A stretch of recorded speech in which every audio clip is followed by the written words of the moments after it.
In class, we discussed 4 different types of confidence intervals one can make. 2 involving confidence intervals for a single parameter, a population proportion or a population mean, and then 2 which involve a difference in population proportions or population means. To illustrate how to form all of these confidence intervals with RStudio, we will be using the Students 15 dataset, although we would like to note that for your lab, you will be using the dataset appropriate to your year's opening week survey. So to begin, open up the dataset Students 15 in RStudio. So recall that a confidence interval for a population proportion applies in a situation where you have a single binary variable, for example, birth sex in this example, and you would like to summarize or estimate the population proportion of students at Pacific, for example, who are a particular birth sex, for example, female. Now to begin, you could create a table of values for the variable of interest just to kind of get a preliminary idea. And notice that in our sample, there was 82 females and 107 males. So we could actually compute directly the sample proportion of females by just taking the number of females divided by the total number of students.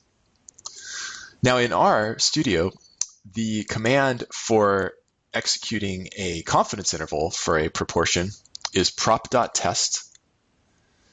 And you can execute it with this single argument of a table that gives the counts of the 2 different binary options. And so you see here that this particular function outputs a great deal of information. The important stuff for this lab is these final parts. The sample estimate here, that's our point estimate for the population proportion. In other words, our sample proportion, and that's exactly what we got earlier when we did the simple computation here. We also have our 95% confidence interval, the lower bound and the upper bound. If you'd like to learn more about this function, you can use the help menu and look up prop.test. And you can see that there are some options, some of which may not make sense to you yet, but one of them which should stand out here is this confidence level option. You can see that the default is 0.95. However, if you'd like a different confidence level, you can simply change that to 0.9, for example, and get a confidence interval for this new level. Now the prop.test function can also be used to find confidence intervals for a difference in 2 population proportions. An example of a situation where this might be of interest is if we wanted to know are females more likely to be high-risk takers than males or vice versa. So to begin, the first step is to add an extra dimension to our original table, which also records the risk level of all students in our sample. And recall from our first week of class that the way to read this table is there are 26 female high-risk takers as opposed to 59 male high-risk takers in our sample. So now if we add a prop.test call to the outside of this new table, then what RStudio will do is compute a 95% confidence interval for the difference in the proportion of females who are high-risk takers and the proportion of males who are high-risk takers. It will also give you the corresponding sample estimates, the sample proportions. So for example, these numbers down here mean that about 32% of females were high-risk takers as opposed to about 55% of males.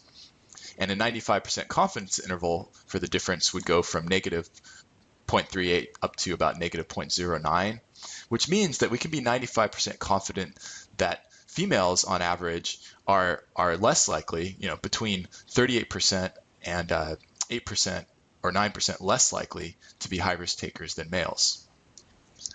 Now, moving on to confidence intervals for a population mean, recall that those would be applicable in a situation where you have a numeric variable of interest. Now, one example from our survey would be risk score. Now, risk score is a numeric variable, and we can figure out its mean, its sample mean, using the mean command.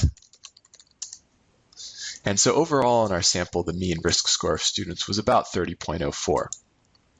Now, the R command for computing confidence intervals for mean is t.test, because recall it uses the t-distribution to get the exact confidence interval. And this one's simple to apply. You simply need to enter a single argument, which is the student risk score variable. And you can see that, again, there's a great deal of output for this function, but the important parts are these last two parts where we have the 95% confidence interval and our actual computation of the sample mean.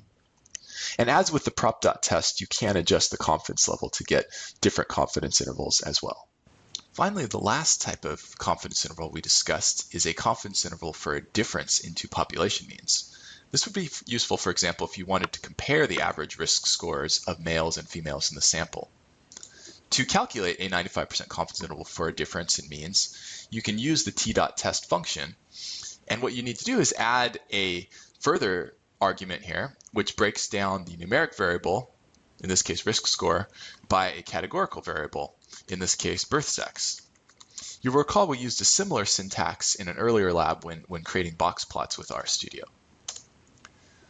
So after executing this command, then we see that there are several aspects of this output. At the bottom, it gives us the sample mean risk scores for females and males in our sample. We can see that males had a higher average. And furthermore, it gives us a 95% confidence interval for the difference in female and male means. And since both of these values are negative, we can see that in this case, it seems like there's evidence that females on average have lower risk scores than males in the population.